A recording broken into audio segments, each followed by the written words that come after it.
নমস্কার বন্ধুরা, কেমন আছেন সবাই? তো লোপাস লাইফের নতুন একটা ভিডিওতে সবাইকে স্বাগত। তো আমি তো ইন্ডিয়া ঘুরতে আসছি, আপনারা সবাই জানেন। তো ঘোরার জন্য আসছি, সেহেতু তো এক জায়গায় আর বসে থাকলে চলবে না। তো বিভিন্ন জায়গায় ঘুরছি। তো আজকে আসলাম বর্ধমান বনপাস। তো এখানে আমার এক ঠাকুমার বাড়ি। তা যখন বাংলাদেশে ছিলাম তখন বারবার আসার জন্য ফোন করছিল। তো আজকে আসলাম এই ঠাকুরমাদের বাড়ি। এখানে একদিন থাকবো, ঘুরবো, দেখবো, তারপরে আবার কলকাতা চলে যাব। তো আপনারা আমার সাথে থাকুন, দেখতে থাকুন। আশা করছি ভিডিওটি অবশ্যই ভালো লাগবে।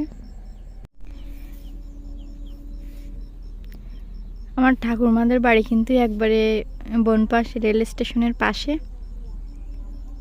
রেল স্টেশন থেকে 3 থেকে 4 মিনিট লাগে ঠাকুরমাদের বাড়ি।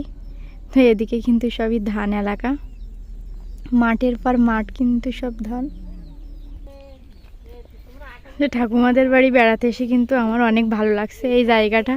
তো ধান ক্ষেত, এখানে ঠাকুমাদের কয়টা ছাগল আছে। আর এইখানে বাড়িঘরগুলো অনেক কিন্তু ফাঁকা ফাঁকা। এই যে দেখেন, সব বাড়িঘরগুলো কিন্তু দূরে দূরে। তবে পরিবেশটা কিন্তু অনেক সুন্দর, গ্রামের একটা সুন্দর পরিবেশ।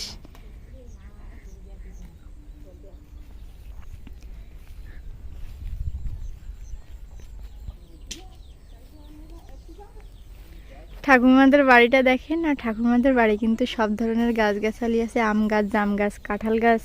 ঠাকুমাদের গরুও আছে, ছাগল আছে।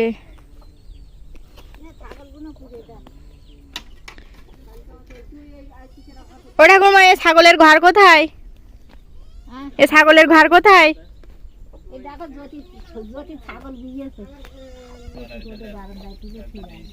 ঠাকুমাদের বাড়ির পাশে রেল স্টেশন, এই যে ট্রেন যাচ্ছে।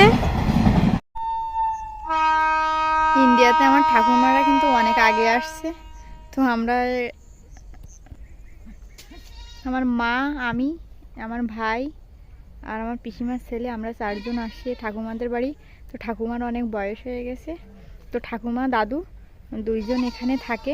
তোরাও অনেক আগে বাংলাদেশ থেকে আসছে।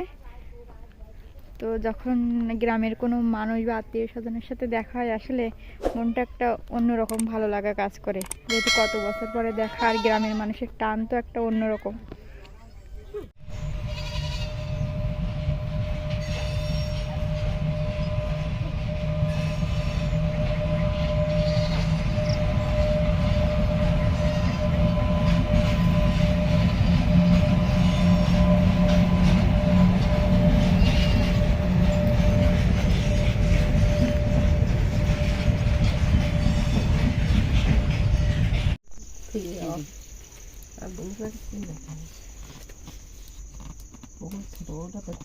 দেখ আজ ধুতি কি মা এটি দেখ।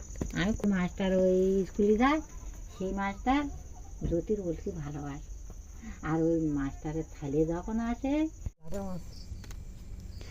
একবারে জ্যান্ত মাছ, এরাও তো জ্যান্ত মাছ পায়। তাহলে আর মধ্যে একবার জল দিল কেন, এবার পুকুর মাছ ঢুকলো এক কেমনে এই চৈত্র বৈশাখ মাস পড়ুক, জলাতে জলাতে আসতে সব দেখে মা, ভাই ইন্ডিয়া এসে বাংলাদেশ বাংলাদেশ অনুভব করতেছি না। এই যে নাড়ার জালে রান্না করা, হ্যাঁ।